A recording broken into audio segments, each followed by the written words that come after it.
Ils t'ont manipulé, ils t'ont insulté, ils t'ont accusé de racisme et de bigoterie. Et ils ont dit qu'il y avait quelque chose qui n'allait pas chez toi parce que tu t'opposais au multiculturalisme. Ils ont dit que le multiculturalisme nous enrichit, que la diversité c'est notre force. Mais comme je le dis sur cette chaîne depuis près d'une demi-décennie, voire plus, certaines cultures ne sont tout simplement pas compatibles. Même moi, je n'étais pas totalement certain que le multiculturalisme allait nous exploser ainsi au visage. Bien que je sois issu du multiculturalisme et que je ne sois pas né en Australie, je n'ai jamais adhéré à ce concept. De façon plus subtile peut-être, parce que je n'en comprenais pas les conséquences. Mais maintenant, il n'y a aucun doute, personne ne devrait en douter, le multiculturalisme ne fonctionne tout simplement pas. Et il y a certains pays qui en paient le prix le plus lourd. La France en fait partie. J'ai réalisé de nombreuses vidéos sur la France au fil des années. Je ne suis même pas français. Je ne suis même pas européen. Et je ne suis même pas australien au sens traditionnel du terme. Culturellement, je le suis. Regardez ce qui se passe, et c'est notre avenir. Tous ces pays occidentaux qui ne voient pas encore ce que je vais vous montrer à cette échelle, vous le verrez un jour. À moins que vous ne vous leviez et que vous disiez non, non, non, non, non, non, non. Le discours qu'on nous a vendu sur le multiculturalisme, c'était de la publicité mensongère. Regardez ceci. Je vais juste vous lire rapidement un titre, puis j'ai beaucoup de vidéos à vous montrer. Le chaos éclate à Paris avec des voitures en feu et des fumigènes, mais après quoi? Pas après une émeute raciale ou qu'une personne ait été tuée ou quoi que ce soit de ce genre. Après la finale de la Ligue des Champions, plus de 780 supporters de football ont été arrêtés alors que les rues de Paris étaient envahies, avec des voitures et des motos incendiées et des fumigènes allumés. 780 supporters de football, je suis prêt à parier ma vie que 95% d'entre eux n'étaient dit pas français. Sur le papier, ils pourraient être français. Prêt? Voyons ça. Voici la première vidéo que je vais te montrer. Regarde simplement, je n'aurai pas besoin d'en dire beaucoup. C'est Paris hier soir.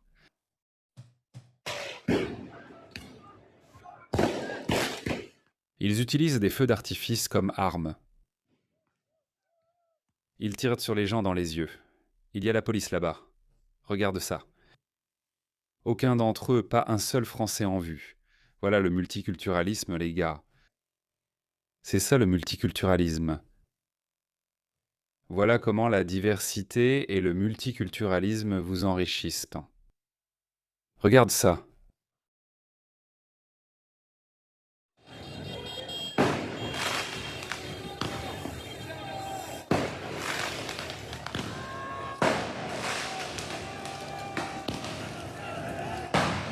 Voici l'avenir de Melbourne et Sydney, les gars. Ça se passe à Paris. C'est presque le cas à Londres. C'est presque en train d'arriver à Londres aussi. Nous avons eu ce qu'ils appelaient des émeutes. Non, pas des émeutes. Je ne sais pas comment ils appelaient ça. Où il n'y avait pas un seul Britannique en vue. C'étaient tous des gens d'autres origines culturelles, principalement des Jamaïcains.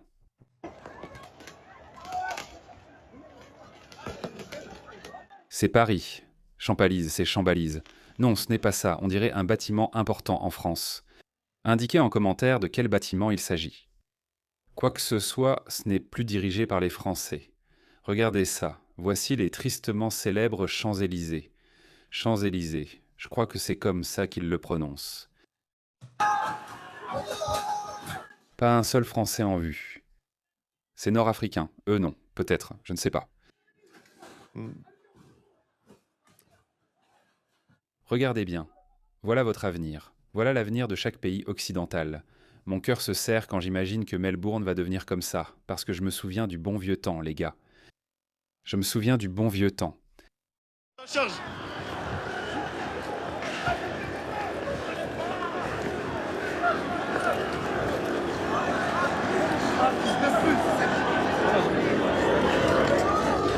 Le chaos.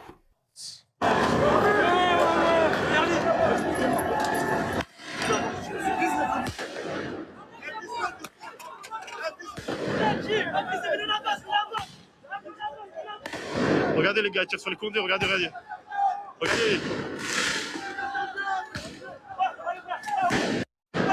Les gars, ça balance des fumigènes et tout. Wow, wow, wow. Laissez-moi vous montrer un médecin en train de faire une opération. Regardez.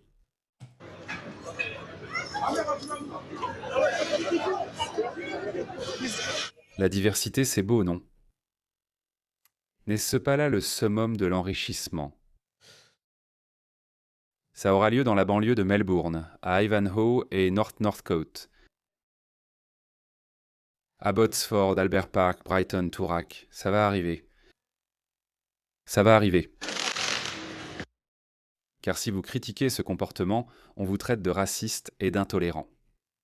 Les Australiens, ou Aussie, sont décontractés et vivent dans une société basée sur la confiance. Mais quand les Aussies en ont assez, ils en ont vraiment assez. S'il vous plaît, ayez-en marre. N'acceptez pas cela comme la nouvelle norme. Les Français et les Britanniques, pendant les Canadiens, on leur a dit que leur race était... Ça a marché sur eux parce qu'ils étaient un peu plus proches de, vous savez, la grande majorité de la population mondiale. C'est pourquoi ils ont été les premiers à tomber.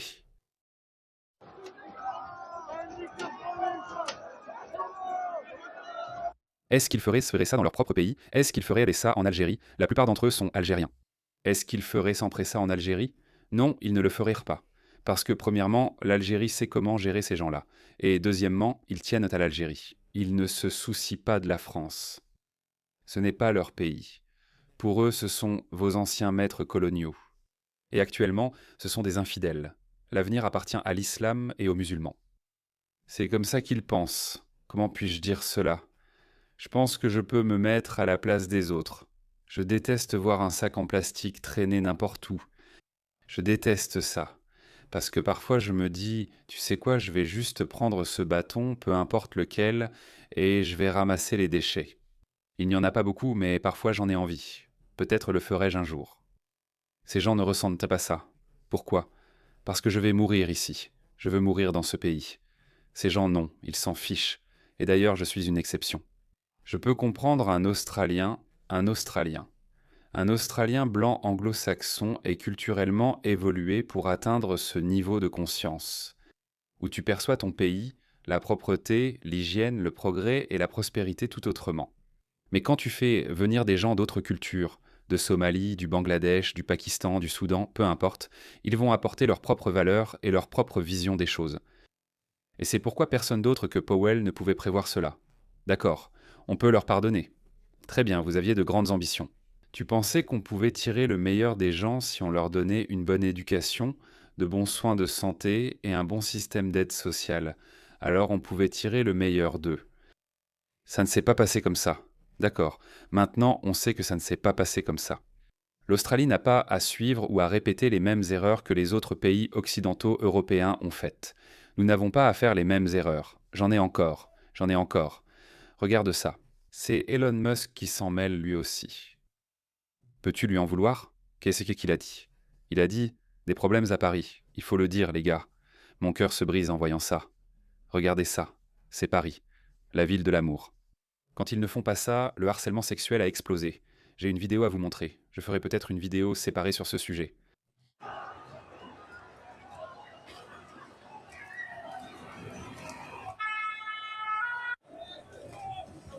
En fait, je regarde Roland Garros. Les internationaux de France. Au fait, c'est vraiment très intéressant. Sinner est éliminé, Djokovic est éliminé. Et ce nouveau gamin, ce Brésilien, il n'a que 19 ans, je pense qu'il pourrait être le nouveau Djokovic. Je veux dire, comme dans un trio, le troisième homme dans cette nouvelle rivalité. Bref, mais tu ne pouvais pas voir ça. Tu voyais seulement qu'il montrait de superbes photos de la tour Eiffel depuis là-bas. De loin, il disait « Eh, n'est-ce pas magnifique ?» Quel monument emblématique. Vraiment, pourquoi ne pas nous le montrer? Pourquoi ne nous montrez-vous pas ça?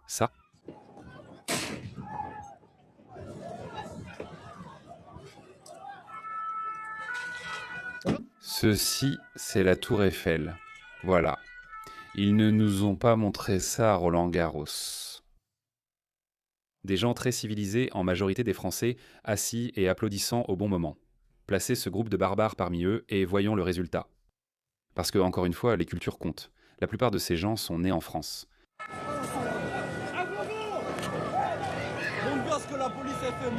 Oui, ils parlent français. Tu vois bien. Regarde ça.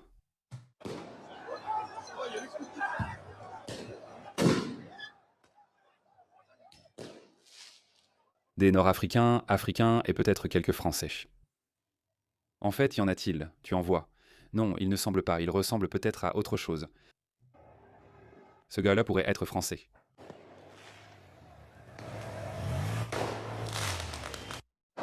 Encore une vidéo. Regarde ça, on dirait une zone de guerre. Regardez ça, les gars. Regardez ça. En temps de paix, vous avez ça.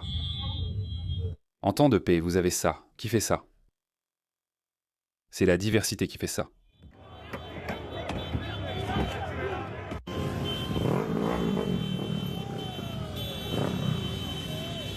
Les voitures sont en feu. Pourquoi? Parce que leur équipe a gagné. Ton équipe a perdu, je crois. Je ne suis pas fan de football, je ne comprends pas, mais je trouve ce comportement très typique du tiers-monde. Pourquoi est-ce qu'il s'en prend à cette fenêtre? Pourquoi? Et regarde ça. Ils savent ce qu'ils font. Regarde ça. Ce n'est pas seulement Paris, d'ailleurs. Regarde ça. C'est Toulouse, à presque 700 km de Paris, et pourtant les envahisseurs ont tout saccagé.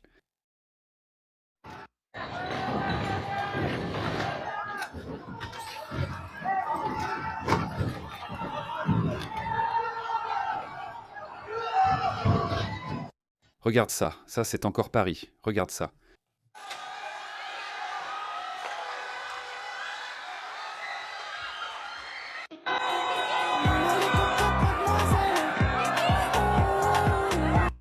Ces migrants se vantent d'avoir pris Paris en 3 heures. Migrants africains. Nous avons conquis Paris plus vite que les Allemands en 1940. Ils savent ce qu'ils font. Ce n'est pas juste pour s'amuser. Regardez et écoutez-les. Il y a des Algériens, il y a des Tunisiens. Nous avons des Algériens, des Tunisiens, des Marocains, des Sénégalais. Il y a des Sénégalais, il y a tout ce que tu veux. Marine, on est là, on a fait plus vite que les Allemands. On a pris Paris. Ça pourrait être une vieille vidéo, je ne sais pas. Ça pourrait être une vieille vidéo. Mais de toute façon, le message reste le même. Nous avons pris Paris plus vite que l'armée allemande en 1940 en seulement 3 heures. Je crois que c'était pendant une des précédentes émeutes. J'ai couvert cet événement.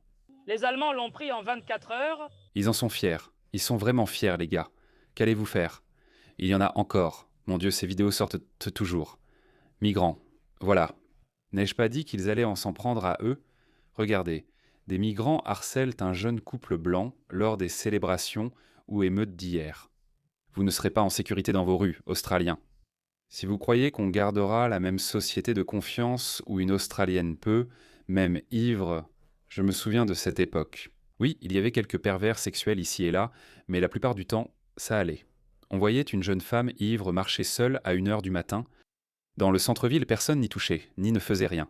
Il y avait parfois un prédateur, donc ce n'était pas conseillé. Mais aujourd'hui, c'est fini.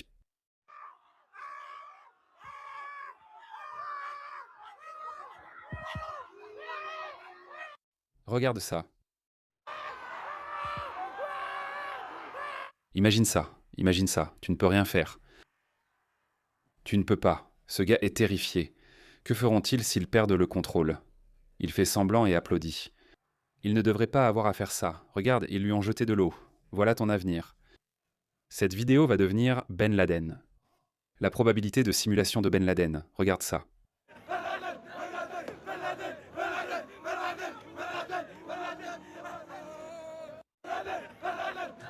Ils savent ce qu'ils font. Importer le tiers-monde. Devenez le tiers-monde. Cela a toujours été inévitable. Donc la bonne nouvelle, c'est que la police riposte. Alors, regardons quelques-unes des vidéos d'intervention de la police. Si doucement, comme si ça changeait quelque chose. Regarde ça, c'est tellement léger. Tellement léger.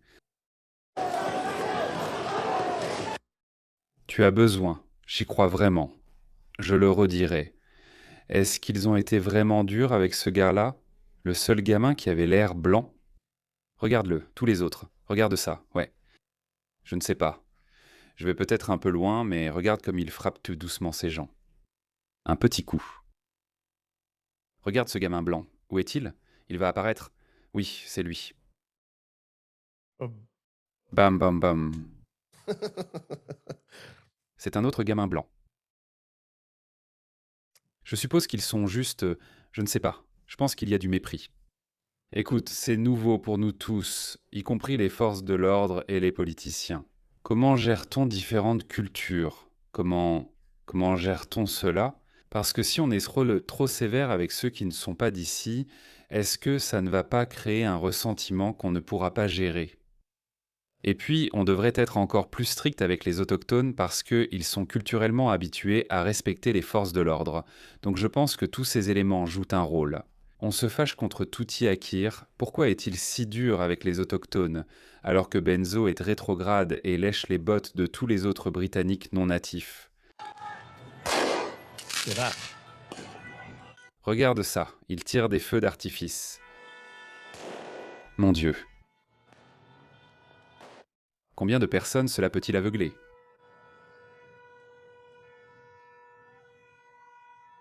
Des millions de Parisiens blancs français, ils se grattèrent la tête en se demandant « Qu'est-ce qui s'est passé ?» Ils sont enfermés, ils ne peuvent pas sortir. C'était dimanche soir, je crois. Ils ne pouvaient ni sortir ni s'installer à une belle terrasse parisienne. Pourquoi? Parce que le multiculturalisme est notre force. Regardez le statu quo. Le statu quo. Voilà, qu'est-ce que c'est?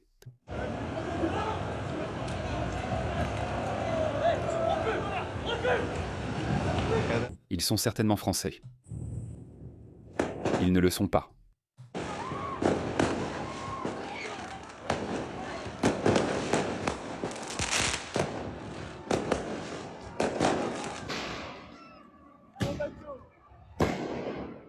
Dévastateur. Écoute, le statu quo partout va essayer de maintenir le statu quo, c'est-à-dire que, d'accord, le multiculturalisme, c'est bien. Nous devons tous trouver un moyen de coexister et de vivre ensemble. Mais certaines forces ne pourront jamais être maîtrisées. Les cultures sont différentes pour une raison. Il y a des siècles d'animosité, des siècles de tradition, des modes de vie qui entrent en jeu ici. Et il est extrêmement arrogant de la part de certains pays d'Europe occidentale de croire que nous pouvons accueillir des personnes issues de cultures qui nous détestent depuis 1400 ans ou 2000 ans. Certaines cultures ne vous ont même jamais détesté. Par exemple l'Inde, n'est-ce pas? L'Inde ne l'a jamais fait. La culture indienne est très pluraliste, mais c'est un pays très riche, c'est une culture très riche. Donc si vous faites venir 1 million d'Indiens, même 1 million d'Indiens en France, vous allez avoir certains problèmes sociaux parce que, comme je l'ai dit, les cultures ont gardé leur unicité, tout comme les individus. Les individus ont l'instinct de préservation. Nous voulons tous nous préserver. Les cultures se comportent de manière similaire. Elles veulent préserver leur mode de vie. Maintenant, je comprends pourquoi tant de cultures se font la guerre à cause de la langue. Vous savez, le Pakistan et le Bangladesh. Le Bangladesh est devenu le Bangladesh. Le Bangladesh était autrefois le Pakistan oriental. Il est devenu indépendant parce que le Pakistan essayait d'imposer sa langue nationale, l'ourdou, aux Pakistanais de l'Est. Et ils ont dit « non, ça suffit ». Cela a déclenché une réaction en chaîne qui a mené à la guerre civile. Et puis le Pakistan oriental est devenu le Bangladesh. Pourquoi? Juste à cause de la langue? En tant que mondialiste, en tant que personne ultralibérale, je me suis demandé « pourquoi ?» Alors pourquoi? Nous devons nous unir. Qu'est-ce que c'est? Mais non, j'étais naïf de penser que les cultures pouvaient simplement abandonner leurs particularités. Elles ne le font pas. La langue en est une, la religion une autre importante. Les vêtements et leurs événements, leurs fêtes nationales, en sont une autre. Ces choses constituent votre culture d'origine. Seuls les Blancs entendent « oui, ne t'inquiète pas pour Noël ». Ils commencent à dire « joyeuse fête » juste pour que tout le monde se sente bien accueilli. Mais l'Aïd, non. L'Aïd al-Adha est notre fête, nous sommes fiers d'être musulmans. On ne peut pas blâmer les musulmans, car c'est ainsi que fonctionnent les cultures et les humains. Donc ce n'est rien de personnel, les gars. Ce n'est plus personnel maintenant. C'est juste comme ça, tout comme tout le monde est censé préserver son mode de vie et sa culture, comme les Bangladais étaient contre les Pakistanais de l'Ouest. Comme les musulmans, chacun peut être fier de ses traditions et valeurs culturelles. Les Blancs doivent appliquer la même norme. Les Français doivent dire « Nous avons à nous seuls une culture très riche. Ils existent depuis l'époque des Romains. On les appelait les Gaulois je crois. » Et ensuite, vous savez, une histoire vieille de 1000, 2000 ans. Vercingétorix, l'un de mes héros gaulois anciens préférés, qui s'est battu contre Jules César. Eh bien, c'est pareil. Donc désolé, laissez-moi conclure. Donc, les partis politiques du statu quo vont maintenir le statu quo, mais le génie est en train de sortir de la bouteille. Et cela ne va pas bien se terminer pour personne. Plus le statu quo résiste à proposer une solution pratique, et par solution pratique, j'entends la remigration. C'est la seule solution pour ces personnes. Ce sont tous des hommes ou des garçons. Ils doivent être renvoyés avec leur famille. Ça ne peut pas être traité comme un simple délit, parce qu'ils ont arrêté 780 personnes, mais il y avait des dizaines de milliers de personnes dans les rues. Des dizaines de milliers de personnes. Vous ne pouvez pas, vous allez tous les mettre en prison. Non, ça ne peut tout simplement pas marcher. Votre effet dissuasif a complètement échoué. Ça ne fonctionne pas. Et la France n'est qu'un seul pays. C'est la même chose qui se passe en Allemagne. En Autriche, 45% des enfants à Vienne, dans les écoles de Vienne, sont tous musulmans.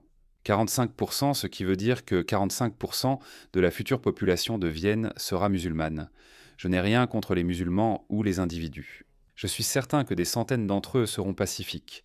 Certains enrichiront la société autrichienne, mais Vienne ne sera plus la même. Ce ne sera plus l'Autriche, et ce ne seront plus eux non plus. Vous aurez des jours fériés pour l'Aïd, mais il se peut qu'on ne célèbre plus Pâques parce que plus personne ne fête Pâques. Ce sont des conséquences concrètes. Mon cœur se serre quand je pense que cela va arriver à l'Australie. L'Australie est tellement belle. Elle est encore si belle.